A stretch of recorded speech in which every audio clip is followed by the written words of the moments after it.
Our today's topic is superposition theorem.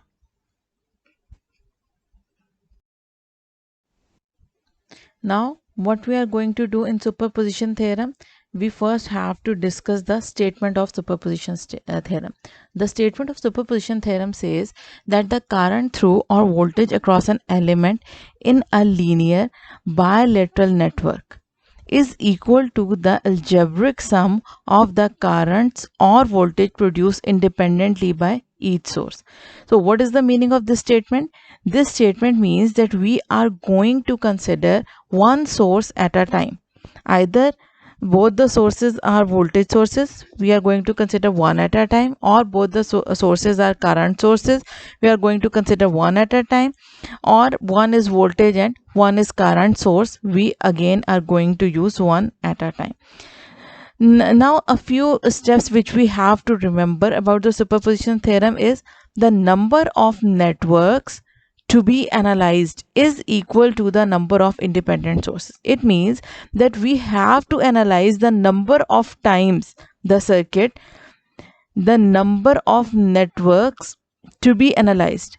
Number of networks to be analyzed doesn't mean that we are having number of networks. We are having same one network which was given in the question, but the number of networks here, the number of network means that we have to analyze it in number of times by considering one source at a time, one independent source. Sorry, independent is the word independent is present here, one independent source at a time. And what we are going to do, we are going to consider the effect of each independent source separately without affecting the final result. If we are going to consider one source at a time, it will not alter, it will not affect our final result. Sources should be replaced with the equivalent resistances. Equivalent resistances. What does the meaning of equivalent resistances? The resistance which is equivalent to that source. The equivalent resistance for the voltage source is short circuit, like this. The equivalent resistance for this voltage source is short resistance. The equivalent resistance for current source is open circuit.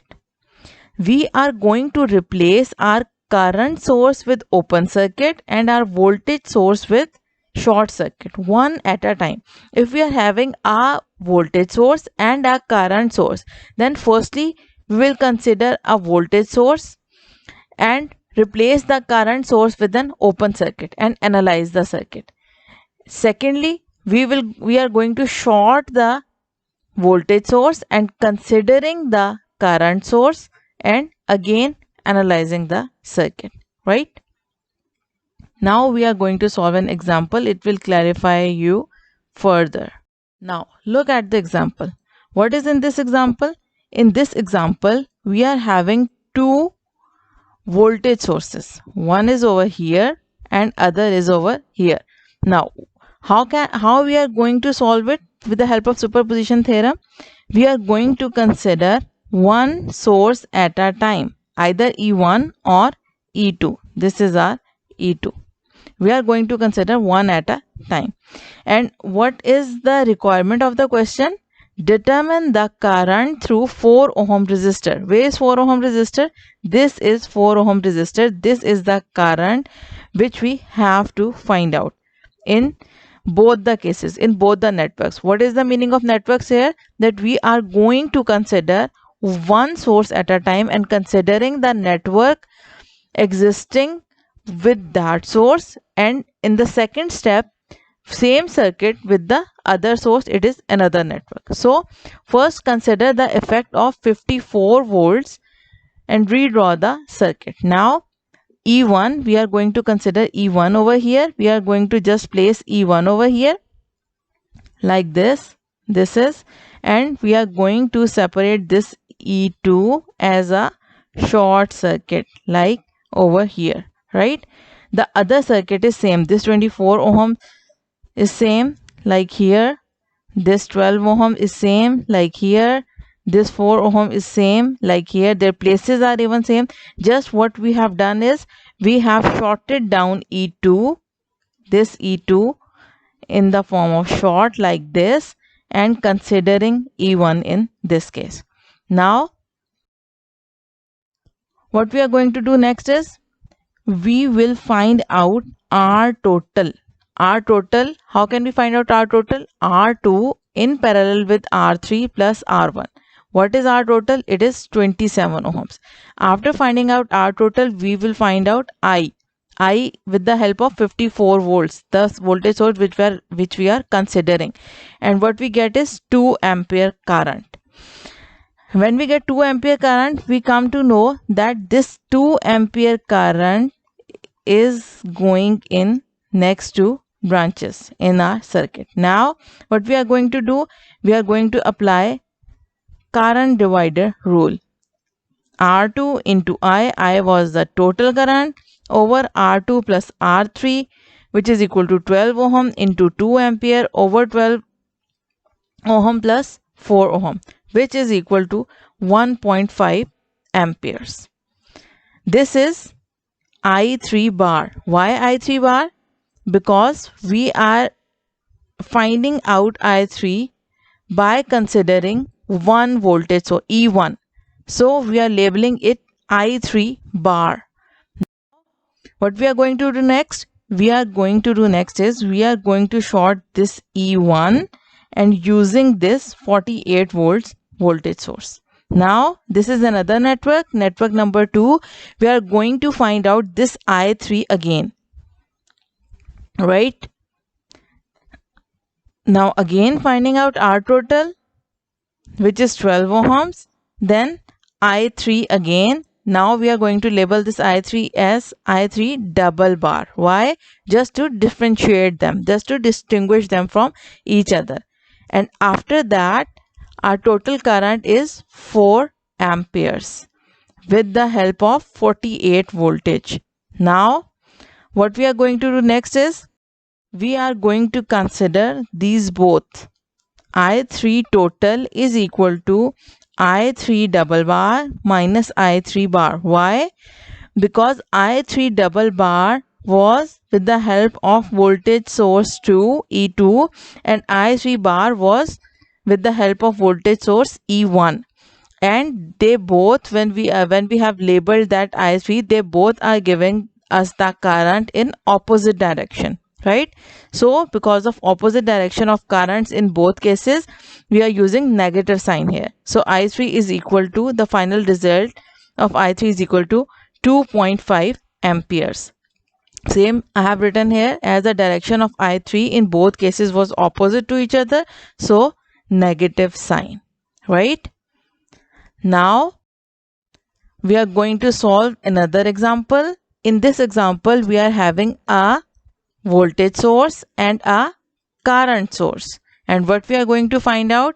We find the current through 6 ohm resistor. This 6 ohm resistor.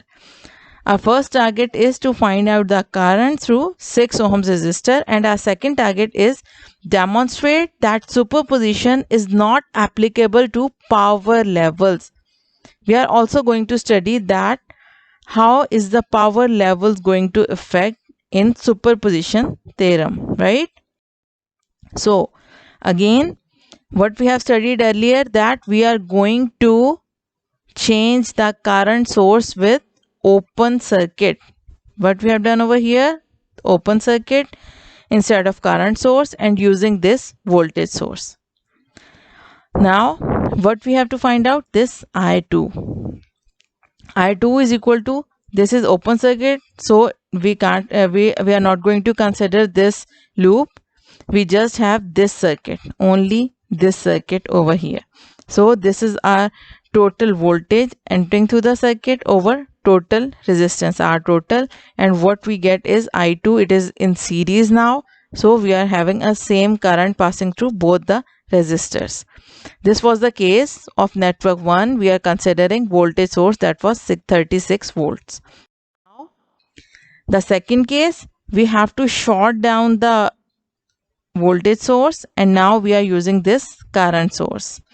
Now after shorting down, we are going to have R1 and R2 in parallel with each other, right?